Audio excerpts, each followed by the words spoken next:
When he had this stroke in my junior year of high school, he died. The medical personnel could revive him. They brought him back, but he was in a medically induced coma. And that's why I like to come here, because when he was in that coma, he was just a short mile from here.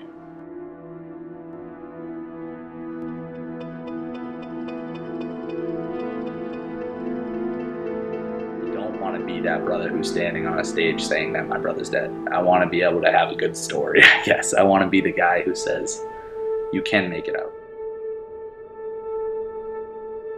Tomorrow is his 2-year anniversary for sobriety, July 17th, 2014. How would you describe yourself? I make a terrible first impression usually. I can't recall a single person that met me for the first time and actually liked me. Average, I guess, but I'm determined, I'm energetic, I'm outgoing, I'm charismatic. I take a little bit of getting used to.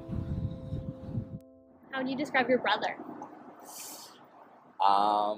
There's two different versions of him.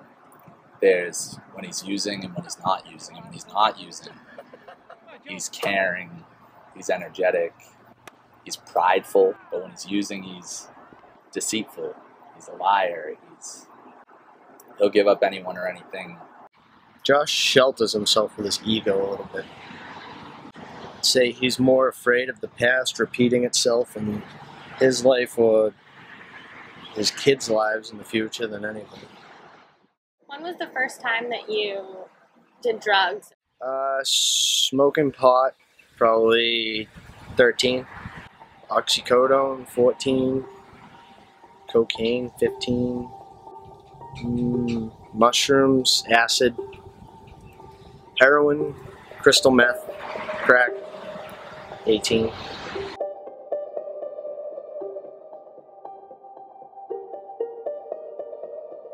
Basically, we were like a middle-class, average family, and we come from white suburbia.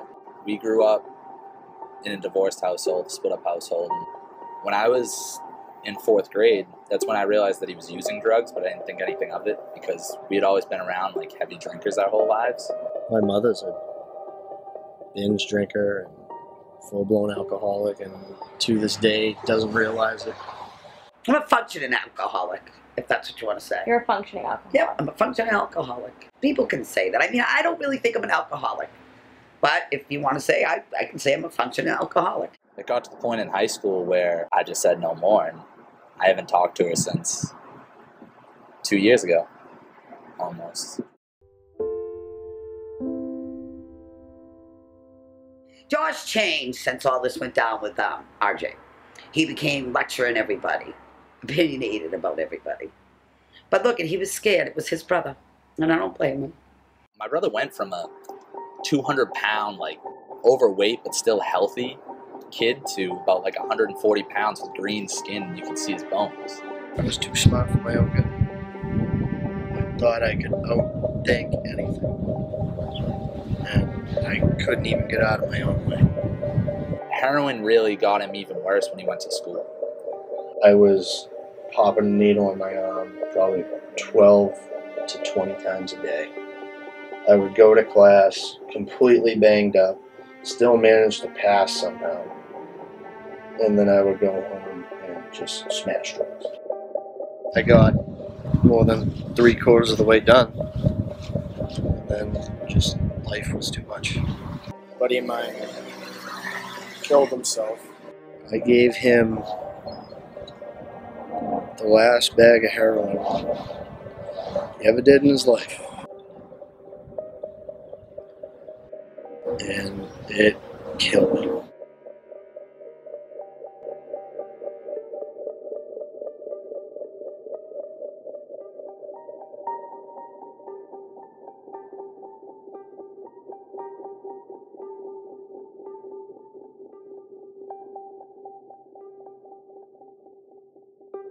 Heroin is the best feeling on earth. Plain and simple. It holds you, it embraces you, it lives in you, consumes you. In all, he's overdosed 13 times and died 6. And after that stroke that left half of his body basically unable to be used, he continued to use, and he died another time. And then eventually, when he got kicked out, he got a job and he moved into like government housing, and he got his act together. A lot of people didn't have faith in him, and I did. Why did you have faith in him? Because I know that he's a better person than that. You just kind of know that some people don't want to change, and I knew that he did. Why was that the last time? Why in that moment did you get sober? I don't like quitting at things, but I gave up completely. I took one deep breath and realized that I could not fight this thing anymore. It's not a fight to stop, it's a fight to keep doing it. So then why is it not easy to get sober? Because people don't like giving up. Your brain is wired to think that that's the most important thing in your life. You give everything you have and more to keep it. All you have to do is just realize you can't. That is really hard. How have you changed since what happened with your brother? I've become stronger. I've found dedication and motivation. Before I was like a C&B student in high school, I realized that I could actually do something impactful, and that motivated me to do better and be better.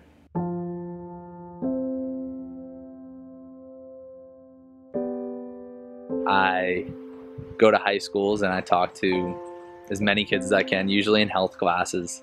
I just tell them basically why they shouldn't do drugs, and the fact that if they are, they can get help. And even people who aren't addicted, but they have family members who are addicted, can get help too.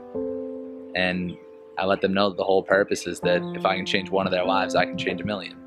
What are your expectations for me? Like, what's the measuring stick like back in the day, and what's the measuring stick now, and what's...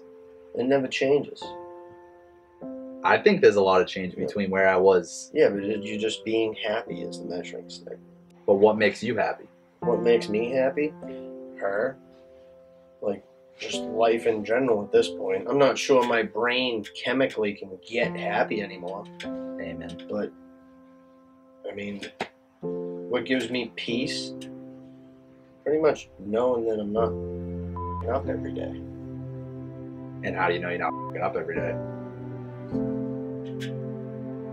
I mean, in general, not just in the sense of like drugs, in the sense of like, how do you know you're doing the right thing? How? How do you know you're in the right place? You know what I mean? Not making people miserable every day. What's your footprint? What's your goal? What do you want to do? What do you want to be? What do you want to leave behind? One significant point that where I touch the world, it's different.